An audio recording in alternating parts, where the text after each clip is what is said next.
জয় যিশু, hallelujah, praise the Lord. তো মহান ঈশ্বরকে ধন্যবাদ দিই যে আবারও একটি সুন্দর ঈশ্বরের বাক্য ভিডিও নিয়ে। তো সবাইকে জয় যিশু। আজকের বাক্য গীত সঙ্গীত 143 অধ্যায়।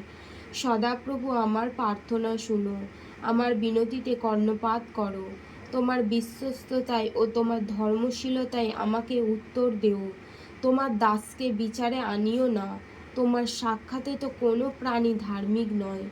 শত্রু আমার প্রাণকে তাড়না করিয়াছে, সে আমার জীবন ভূমিতে চূর্ণ করিয়াছে, সে আমাকে অন্ধকারে বাস করাইয়াছে, চিরকালের মৃতগণের সদৃশ করিয়াছে।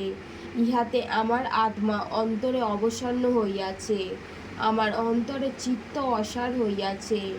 আমি পূর্বকালের দিন সকল স্মরণ করিতেছি, তোমার সমস্ত কর্ম ধ্যান করিতেছি, তোমার হস্তের কার্য আলোচনা করিতেছি।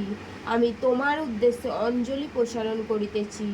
শুষ্ক ভূমির ন্যায় আমার প্রাণ তোমার আকাঙ্ক্ষী। আমাকে উত্তরদানে সত্তর হও। সদাপ্রভু আমার উৎসাহ শেষ হইয়াছে, আমা হইতে তোমার মুখ লুক্কায়িত করিও না, পাছে আমি গর্তগামীদের তুল্য হইয়া পড়ি। প্রাতে আমাকে তোমার দয়ার বচন শুনাও, কেননা তোমাতে আমি নির্ভর করিতেছি।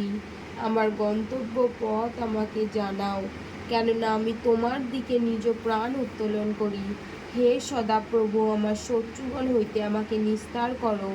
আমি তোমারই কাছে লুকাইয়াছি, তোমার ইষ্ট সাধন করিতে আমাকে শিক্ষা দিও, কেননা তুমি আমার ঈশ্বর, তোমার আত্মা মঙ্গলময়। আমাকে সরল ভূমি দিয়া চালাও। সদাপ্রভু, তোমার নামের অনুরোধে আমাকে সঞ্জীবিত করো।